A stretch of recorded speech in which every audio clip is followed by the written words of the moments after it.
আজ বানাবো নরম তুলতুলে সুজির পরোটা। তার জন্য একটা পাত্রের মধ্যে দিয়ে দিচ্ছি সুজি দিয়ে এটাকে নেড়েচেড়ে ভালো করে ভেজে নিচ্ছি। ভাজা হয়ে গেলে এর মধ্যে দিচ্ছি লবণ দিয়ে একটু মিশিয়ে নিয়ে এতে দিয়ে দিচ্ছি দুধ দিয়ে নেড়েচেড়ে অনবরত এটা আমি একটা ডো করে নিচ্ছি। ডো হয়ে গেলে একটা থালার মধ্যে এটাকে নিয়ে এর মধ্যে দিয়ে দিচ্ছি ময়দা দিয়ে এটাকে ভালো করে মেখে একটা ডো তৈরি করে নেব। ডো তৈরি হয়ে গেছে, এরপর হাতে অল্প একটু তেল নিয়ে এখান থেকে ছোট ছোট পরোটার আকারে আমি লেচি কেটে নিচ্ছি। সবগুলো লেচি কাটা হয়ে গেছে, এরপর টেবিলের মধ্যে অল্প একটু ময়দা দিয়ে আমি এই পরোটাগুলো বেলে নিচ্ছি।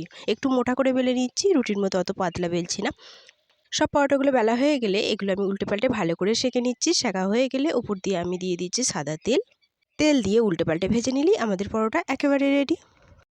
আজ বানাবো নরম তুলতুলে সুজির পরোটা। তার জন্য একটা পাত্রের মধ্যে দিয়ে দিচ্ছি সুজি দিয়ে এটাকে নেড়েচেড়ে ভালো করে ভেজে নিচ্ছি।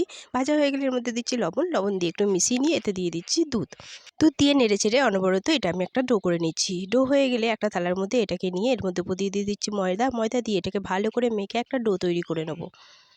ডো তৈরি হয়ে গেছে, এরপর হাতে অল্প একটু তেল নিয়ে এখান থেকে ছোট ছোট পরোটার আকারে আমি লেচি কেটে নিচ্ছি। সবগুলো লেচি কাটা হয়ে গেছে, এরপর টেবিলের মধ্যে অল্প একটু ময়দা দিয়ে আমি এই পরোটাগুলো বেলে নিচ্ছি।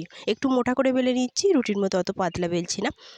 সব পরোটাগুলো বেলা হয়ে গেলে এগুলো আমি উল্টে পাল্টে ভালো করে সেঁকে নিচ্ছি। সেঁকা হয়ে গেলে উপর দিয়ে আমি দিয়ে দিচ্ছি সাদা তেল দিয়ে উল্টে পাল্টে ভেজে নিলেই আমাদের পরোটা একেবারে রেডি।